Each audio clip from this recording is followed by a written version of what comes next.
21st Century Entrepreneurship with Martin Piskarik. Everybody talks about startup founders have grit. My grit started in a bad way. I was 16 and I was diagnosed with a very rare kind of bone cancer, and I had to have my right leg amputated in an emergency procedure. That's hard for a 16-year-old to deal with, for sure, especially because everybody was always saying can't to me. You can't do this. You can't ski, which was my favorite thing. You can't swim straight because you're only kicking with one leg. All of these crazy things that people would say.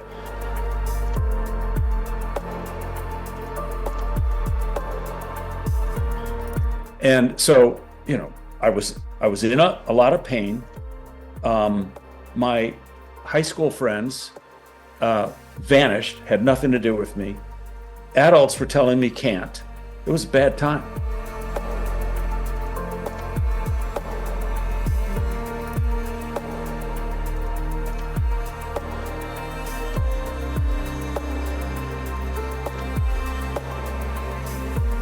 And what I had to do, because you're at this precipice of, like the roof, and you can roll this way and give up, or you can roll this way and fight back and overcome these limitations that you and others are putting on you. And so I fought back hard.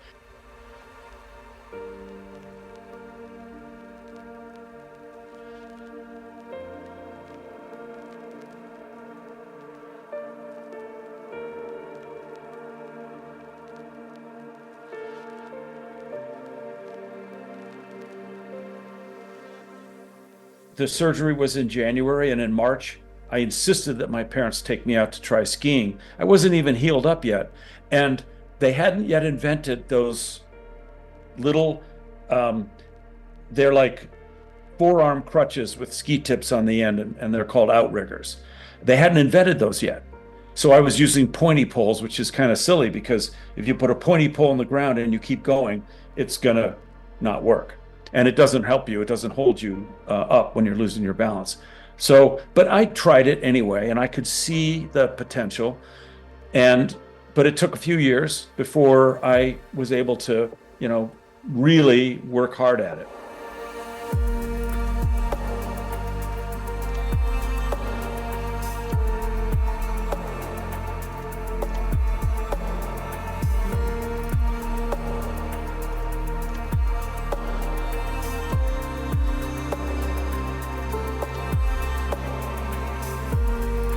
But before that, I got the double whammy, which said, 3 years later, I was in college and they did a routine check-in. Oh my God, the cancer spread to my lung and I had to have a lung removed, which kind of set me back pretty far. But fortunately, right then, chemotherapy had been invented and I was put on it. But my doctor had no experience with chemotherapy. He knew it could help, but he didn't know how much. So what he told this 19-year-old was, well, what just happened to you, no one has ever survived.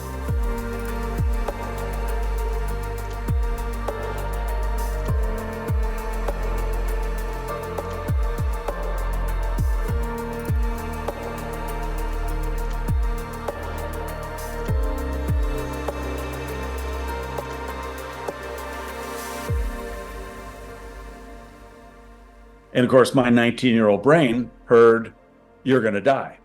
So I decided to quit college and go be a ski bum in Alta, Utah. And I was there, got a job washing pots and pans. I got a free room and board, and I got a free season's pass. And I skied 100 days straight. And now outriggers had been invented, and I had a pair. And I worked at it every day. It was like a job. And I got better and better. And for people who are skiers, I have a working left leg. You can't really wear a prosthesis if you're an above knee amputee, it's just dead weight.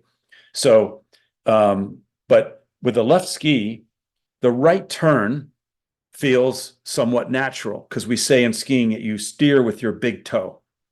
The left turn was clumsy as heck. And I would frequently just do a nice smooth right turn, start to left turn, boom, fall over and over again.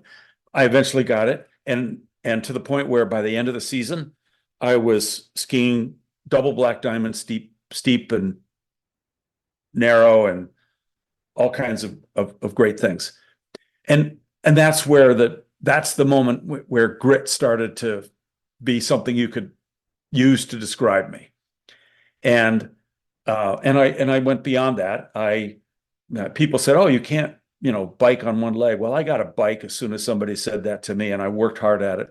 And I've biked from Boston to New York 4 times. Then I found out about this great swim from Alcatraz Island back to San Francisco, 1.5 miles across water that's never smooth. It's got a current and it's cold. And I've done that 29 years in a row. So, okay, enough about that. But that's the point of starting to really build a foundation that's gritty.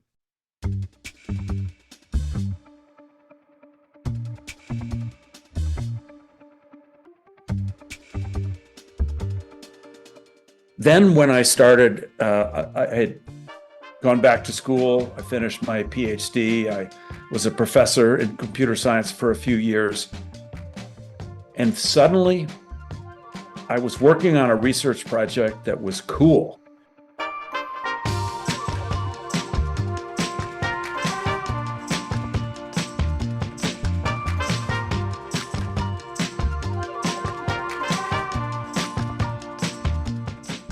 It was for NASA, but what was cool about it was that I saw the potential for what we were doing, which was a single board.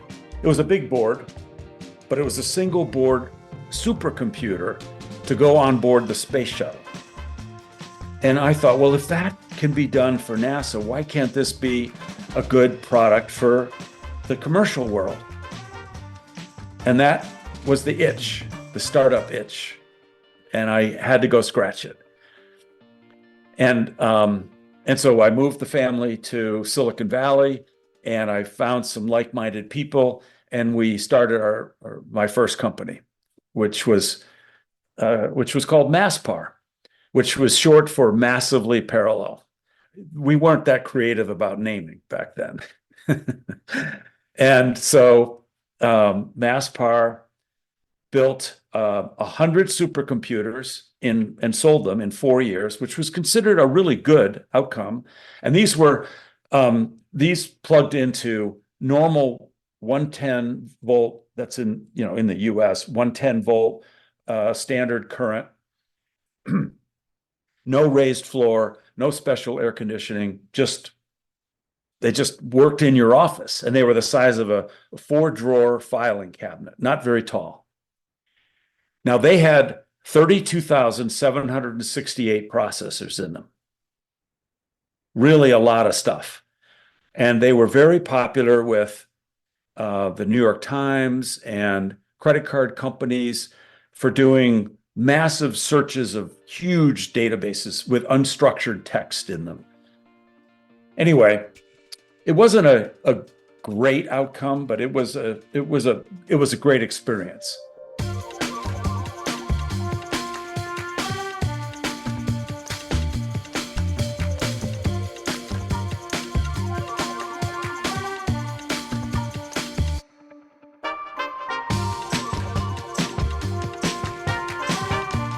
That was number one. And then I did a couple other things while I was in Silicon Valley. And then I worked for a company that moved me to Boston. That was in 1996. And I've been there ever since, which is, I guess, 28 years.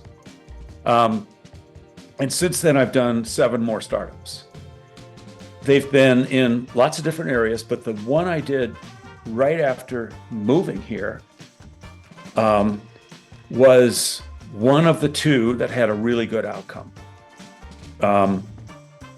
A lot of them had valuable, to me, in terms of learning outcomes, but only two had a financially valuable outcome. The first one was an observation. It was 1996. It was an observation that the um, the web was still very new. I mean, frankly, it was about a year old, and but people were just starting to use it for more than just let's put our static marketing brochures on, and then people will maybe see it. And then a few companies, and one was Victoria's Secret, figured out, wait a minute, I can do dynamic things here. Well, unfortunately for Victoria's Secret, they put a very nice ad up during the Super Bowl. And a lot of people are watching the Super Bowl. Like, I don't know, tens of millions of people are watching the Super Bowl every year. And they saw this ad and it said, go to our website. And of course, their website crashed instantly because they had no idea what would happen if too many people came to their website. Websites, they're trying desperately to respond to all the incoming connections, and they run out of everything, memory, connections, and they just failed. And so that was the lesson, and we took that lesson and we realized, okay, this isn't just going to be Victoria's Secret. Everybody's going to eventually have as many people as they can get to come to their website. How are they going to handle this? And so we came up with the first, what's called load balancing. It's basically, everything comes to, the URL of your company, but then it doesn't have to all be answered by one web server. And what we built was this thing where there was one box which had the URL of your company, like, victoriassecret.com. But its job was not to serve up, HTML web pages. It was to then tell your browser, oh, really, I want you to go to this server. And that's something that's built into the browser. And you could have 4 more servers or 400 more servers ready to go. And you just send the traffic out to all these various servers. It was not a super complicated product, but it was this great example of great market, enormous market, a product that fits that market. We call that product market fit. And basically, we had a lighthouse customer, which was Fidelity, the big investment company. They also ended up being the lead investor. Well, a short time later, we were doing $2 million in revenues, and a buyer came around and offered $106 million for it. And you might think, oh, well, that buyer sounds like they must be somebody famous. But the name of the company was Ink2Me. And I'll be shocked if 1 in 1,000 people have heard of Ink2Me. Ink2Me was a Native American word for spider, and they had built a spider for the web that was essentially a search. It was a search engine, and they were so valuable, and they had so much cash that they were buying up companies, and they bought us, and we were inside of Ink2Me, and if you measure the value that we would have had, if we stayed out, it got up to like 454 million. And then it was the internet bubble, right? The bubble popped, and the value of Ink2Me, which was 2.5 billion, went down to 250 million in a matter of like less than a year. And then they got bought for 252 million by Yahoo. And that's still the search engine that Yahoo uses. So that's how, you don't want to always get started with one like that, because you'll get spoiled and you'll think that's how it works. And it was many years before I had another one that did pretty well. But then it sold for a much more normal 5 times revenues. And that was much more normal to be expected. But I've done startups that were in the cybersecurity area, several that have been hardware and software, some that were just software, enterprise software. One of the cool ones I did was I decided to do a little stint as an investor, actually, for a company that was interested in something that was kind of a real sweet spot for me. I saw that there was this gap in the market where you got investors that'll come in fairly early. Maybe they're, angels, or maybe they're even seed investors. But I saw that there were all these patents and inventions being done at research institutions and universities. And most inventors at a university are professors, and they chose being a professor consciously. And they don't necessarily want to be a startup person. They want to be a professor, but they still have these great ideas, and they still go ahead and file patents. So if you walk into a university and they all have these tech transfer office, you can sit down and see all the things that they have had their professors patent, and you can license them. That's one of the things they do, is they license them to people. Do you know why Gatorade is called Gatorade? Because it was invented at the University of Florida, where their motto, or their name of their teams, are the Gators. It was invented at the University of Florida, Gatorade, and it was licensed by the university to a company who then brought it to market. There's lots of examples of that where, universities have made a ton of money on licensing various things, whether it's a drug or other things, to outside people.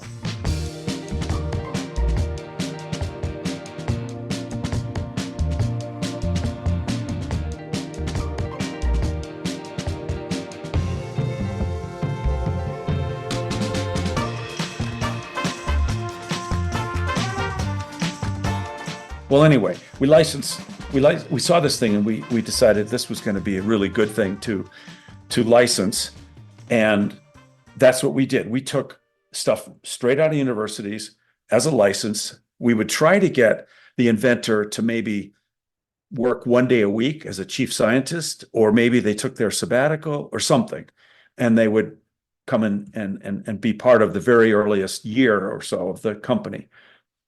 And so what this technology was about was, imagine a half of a geodesic dome sitting on the floor, and it's big. Okay, so it's this big dome, and putting lights at all the junctions, and then they're computer controlled, and put cameras at 400 spots. So 400 cameras and many more, I don't know how many lights, a lot of lights. And the whole thing is computer controlled, with the idea that you sit an actor in a chair in the middle of this thing, tell them to close their eyes and don't move for 14 seconds.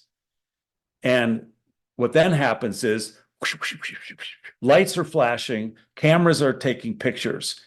And what you're trying to do is get for every polygon on a person's face, you just imagine breaking it up into lots of tiny polygons. You want every possible combination of camera angle, light angle on that polygon. And because the human eye cannot easily be fooled. There is no way that I would be fooled right now by a normal computer generated image of somebody looking at me on the screen. It would not fool me. And so when you see these movies with actors that are supposedly doing something that's absolutely impossible for a human to do, you'll see the camera pull way back. They want to make sure that you're far enough away that you're not going to be able to tell the difference between skin and, computer generated space, whatever, textures. But if you have these polygons of someone's actual face in all these different angles, then now you can put that, onto a wireframe of the actor, and basically you're in control of the light and the camera, and you just have a rendering system that pulls up the correct polygons, and it absolutely works. You can't tell. And so the first movie that used this was it was G.I. Joe 2. I mean, not the movie that you go right home about, but and he's out in space and he's fighting bad guys and doing things, and some of the things he was doing were absolutely impossible even to get a stunt actor to do. So that was one of the fun ones.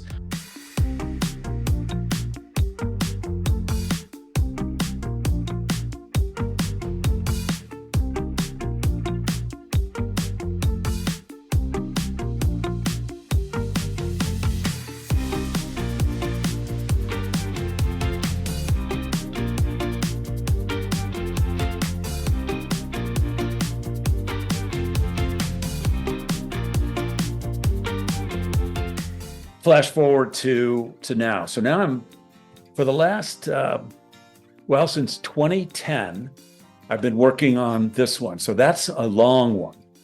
It's 14 years on one, number 9. And it's called Dover Microsystems, and it's a cybersecurity startup, and it's doing cybersecurity differently. Very importantly, part of it has to be in hardware. And it gets really good results, but it's been a very difficult startup to kind of go through all of the steps that need to happen. So we all know that when you're starting a company, one of the first things you're trying to figure out is, okay, there's a big problem, because you pretty much don't start a company unless you think there's a big problem, and hopefully it's in a big market, and that you've got an idea that will change the world. I mean, that is the thesis of almost every startup I know of. And it was no different for us. In fact, we were helped along because the first 5 years of this was a big research program at the Pentagon's research arm, which is called DARPA, which stands for Defense Advanced Research Projects Agency, kind of a long one. And what had happened was in 2008-9, that time frame, there was an attack, a cyber attack, that was in the news a lot, but it's been forgotten by most people probably by now.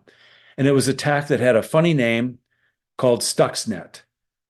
And what people might remember is that it was the attack against the Iranian centrifuges, which were purifying, I guess is the right word, for plutonium for bombs. And that needed to be stopped. And so some entities wrote this attack. And it's the first time that an attack was launched in one place and went across the world and destroyed physical equipment. It literally destroyed 2,000 of these extremely expensive and all centrifuges, and all the plutonium that was in them and the reason they know that is that they could see from satellite images them being wheeled out of the facility and hauled away. That scared everyone, but especially the Pentagon, because this now meant we were teaching the whole world how to do this, because everybody analyzes these attacks when they come out, and then they copy it. And many attacks since then can be shown to actually have roots back to this Stuxnet. So the Pentagon put together a research program, which they funded at a pretty high level, 100 million, to try to figure out a way to stop this type of attack. And we were part of that. I co-led a team that was pretty good size, and we got a nice significant chunk of that money.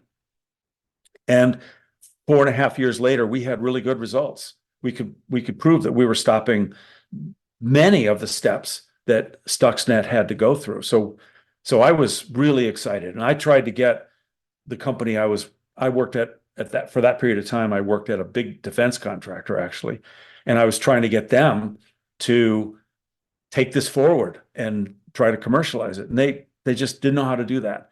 So I left, and I figured out how to, I found a place, and I figured out how to do that myself, and built a team, and we were inside of a laboratory. So we were sort of in a safe environment to do some, experimentation, and we had funding from them that would then turn into, sort of an equity stake for them, and we spun it out. And 2 years later, I was comfortable that we were ready, and I did spin it out. And we've proven that we could stop another famous attack, which was Heartbleed, which was a really big one. But then things got tricky. We actually had a lighthouse customer very early on. For people that might not know that term, lighthouse customer is very early customer that's sort of before the chasm that you might, they're super early adopters, and they wanted this. They thought it was extremely important to them strategically. So we were thrilled, and we just started working with them. But it's so hard for a startup to be working in the hardware realm, to be in the semiconductor, business, which is all giant companies. And it just ultimately, we really didn't have product market fit. If you don't have product market fit, this is a strong statement, but I believe it's true. No startup has ever succeeded that didn't have product market fit. And we thought we did, but we absolutely did not. And by then, it was getting to be time to raise more money, and then right then the pandemic hit, and so we're starting to get the double and triple whammy here, and hanging on by our fingernails through the pandemic, getting those loans you could get we could get from the U.S. government, called Paycheck Protection Program.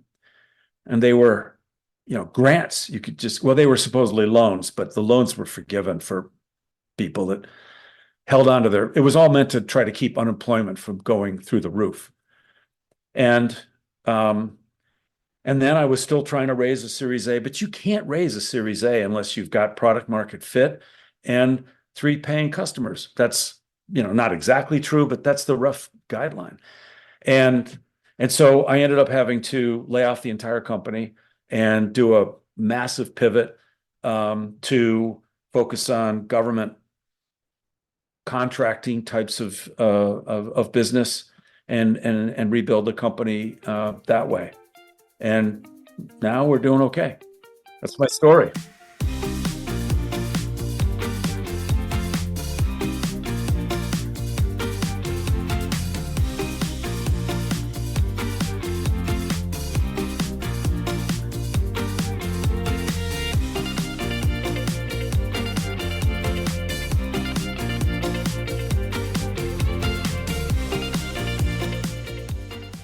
In each of these startups, except maybe for the one that was bought for like 52 times revenues, each of the other ones, like every startup, had challenges.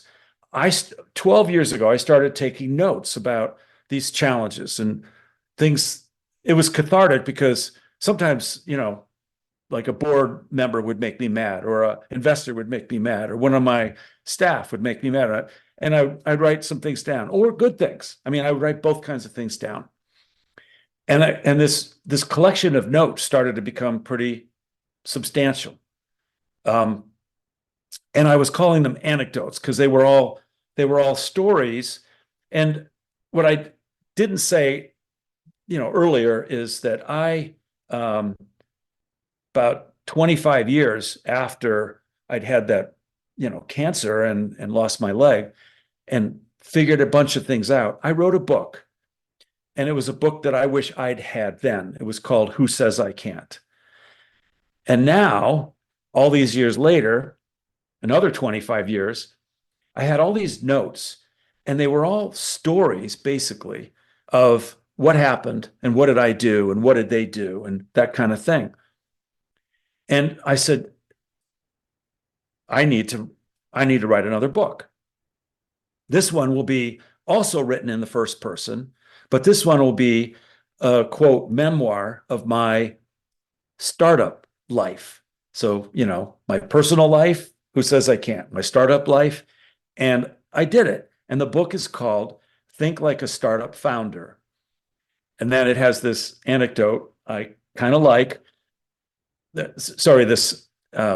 meant subtitle that I kind of like, which is Anecdotes of an Incorrigible Technology Founder, which is me, obviously. But so I like to describe this book as being kind of the unvarnished truth about what happens in startups. And it even talks openly about bad behavior of investors. And like, for example, one of the chapters is entitled Investors Are Not Your Friend.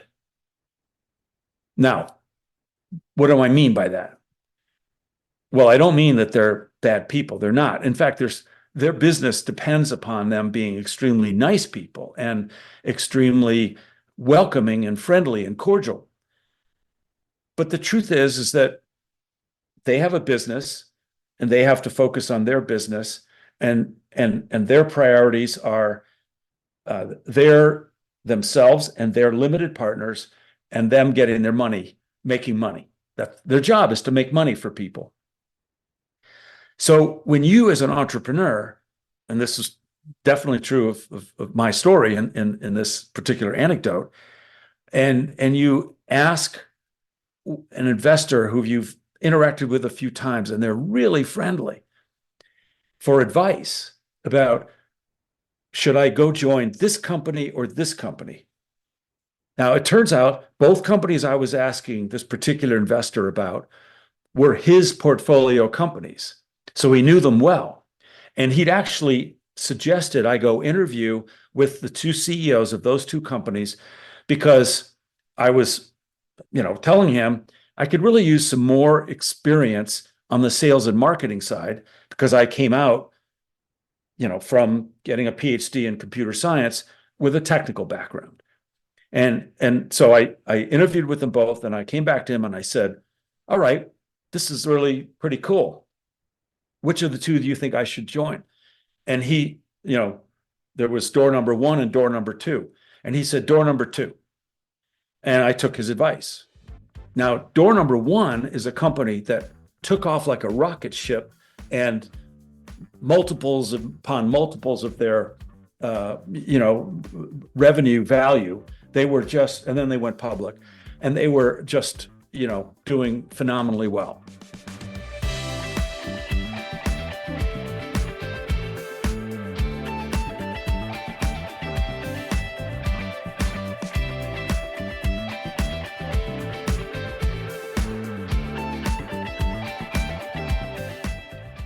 Okay, now back to door number one. Well, that was run by a CEO who'd been a sales guy, so good. I would learn a lot about sales from him. And I was only there for 6 months, and he had told the board and investors that he was going to do 21 million that year. And he spent like he was going to make 21 million, except that he only did 11. And so I suddenly I get a, and this is, remember, this is the one that the investor I'd gone and asked advice for said, go here. Well, I'll finish the story about the door number one company in a second, but basically he needed help at that company. He didn't need my help at the other one that went off like a rocket ship. It was going to do fine no matter what. So it wasn't good for me, but it was good for him, because what happened is that they fired the CEO, and the company had not been doing, great anyway, and now they were really doing badly. And the chairman of the board, a different investor than the one I was mentioning earlier, the chairman of the board asked me to go out to dinner. That never happened before, so that was a little suspicious. We go out to dinner, and he's doing the pleasantries and everything. And I said, why are we here? And he said, okay, I'll quit. I'll jump right to the point. We fired the CEO today, and I'm here to ask you if you would be willing to take on being the CEO. I said, okay, now wait a minute. I thought everybody was telling me I needed to learn more about sales and marketing, and I've only been here 6 months. You can't believe I've learned everything I need to know about sales and marketing. He says, you'll do fine. We'll help you.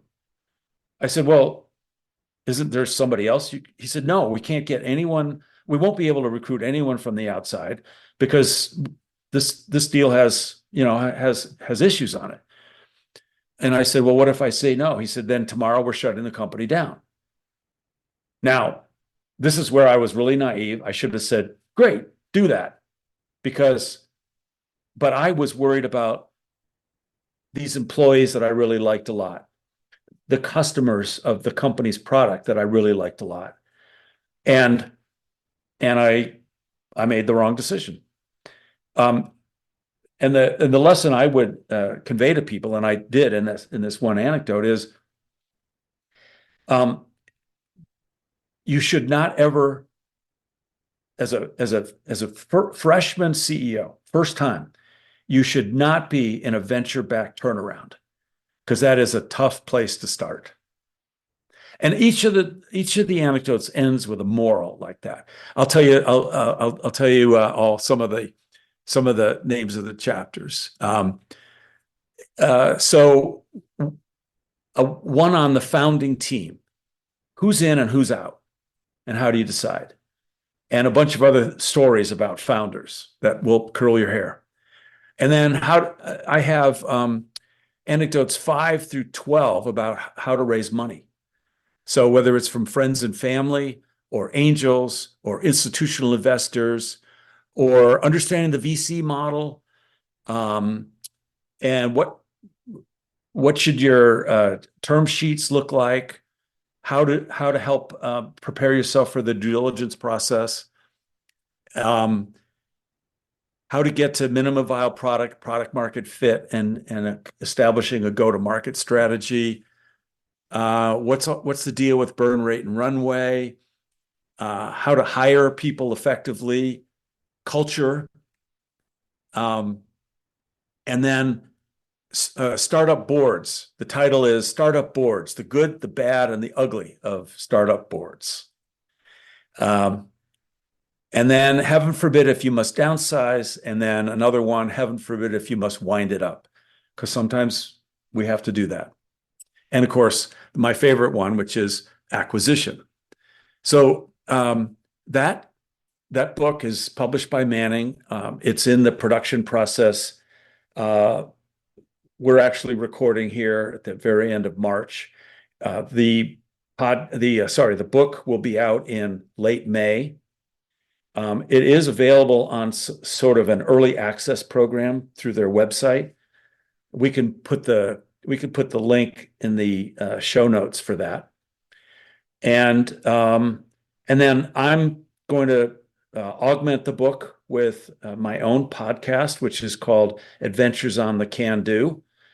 And we'll be talking to a lot of very, very interesting startup founders, some CEOs about their journey and their company, their current company, and why they started it, and what was the vision, and how's it going, and what mistakes were they making, and things like that. Really, a bunch of fascinating people.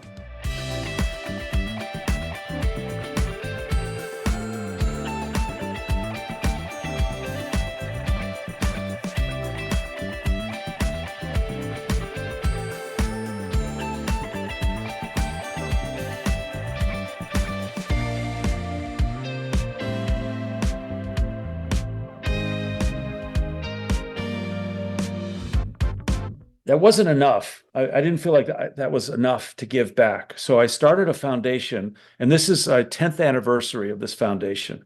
And it's called the Who Says I Can't Foundation. I am kind of consistent with my, my naming. By the way, I also registered that phrase, Who Says I Can't, and got the trademark on it from the US government. So it's, you can't say it. Only I can say it. So anyway, let me tell you what this foundation does, because and I'll try not to get emotional because it's so important what it does. But as I mentioned in my story, sports were really the key to rebuilding my self-esteem. Now, that might not be true of everybody, but my experience since doing this foundation is it's a pretty huge percentage of people that find, and the reason is that you find that a sport is something that you can really focus on, and if you have the ability to do it, and that's where we come in, we have to help them have the ability to do it, then people with a disability are inherently willing to work harder and focus more than most people, because they've got something to prove to themselves, and they're really willing to go all out, like I did skiing, and then the other things. And so what this foundation does, we focus on young people, kids who've become disabled, but now that they need something, and it's usually some sort of adaptive equipment to be able to participate in the sport that they love. So, for example, we do a lot of work with kids that have lost a leg. Some kids are born without a working leg, and what's left sort of has to be amputated. And then some get a disease like I did, which was cancer. And then, they want to do something. I've got some that want to snowboard. I've got some that want to run. I've got one who wanted a 100% waterproof leg so he could be in the ocean and boogie boarding and playing in the water. That's a lot harder than you think, to make a mechanical leg with metal parts that's completely waterproof. And so right now we're helping 4 kids. They are one was born without a right leg. She's 11 now. She wanted to run. One's a kid who had a unique procedure. She had cancer, exactly like mine, but she had a unique procedure that salvaged the rest of her leg, except her knee had to go. And she wants to run. And then the other 2 are both below knee amputees from trauma. One's a motorcycle accident, one's a motorboat propeller. And they are both really good snowboarders, and they're actually qualified for the Paralympics, and they needed the special $5,000 snowboarding feet. All of the equipment we have to get is really expensive. A running leg for even a 10-year-old is $21,000. So, and we're a family-run thing. It's my wife and me, my daughter, and my son-in-law. That's it. That's who runs the foundation. But we don't focus on quantity. We focus on quality, and we're the only ones out there that is doing something like this. And we make a commitment, because we're working with kids who grow. We know that we have to stay with them, and when they grow and they need something adjusted on their prosthetic, or they need a new prosthetic because they're just grown that much, then we stay with them and we help them out. So we never have enough resources. I wish we had more. The name of the website is whosaysIcan't.org.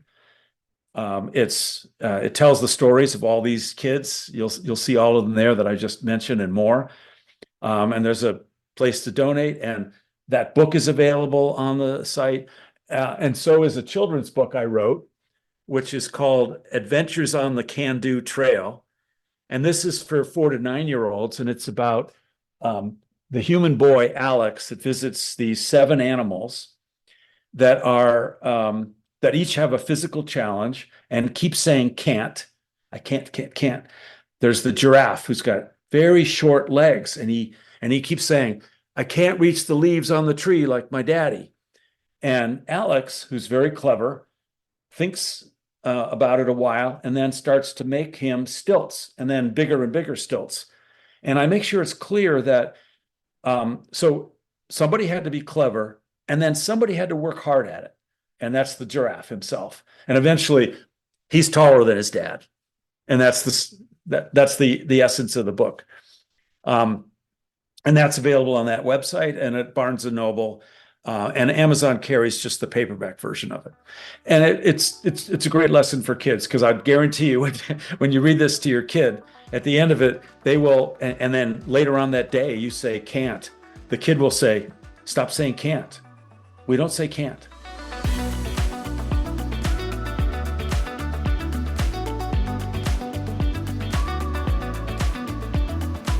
We'd be thrilled to start getting people to join the community and come to my website, which is jothyrosenberg.com.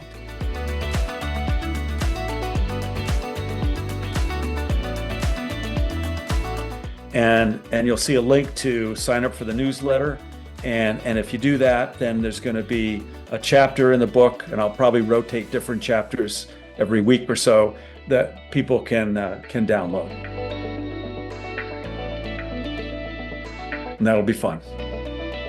21st Century Entrepreneurship with Martin Piskarik. Imagine a space where triumphs, trials, and tales of entrepreneurship come alive. Welcome to the 21st Century Entrepreneurship Podcast, a gold awarded journey hosted by Martin Piskarik, connecting with listeners in 95 countries and ranking in the top 0.5% of all podcasts. Join our exclusive community, elevate your perspective, and embark on the path to success.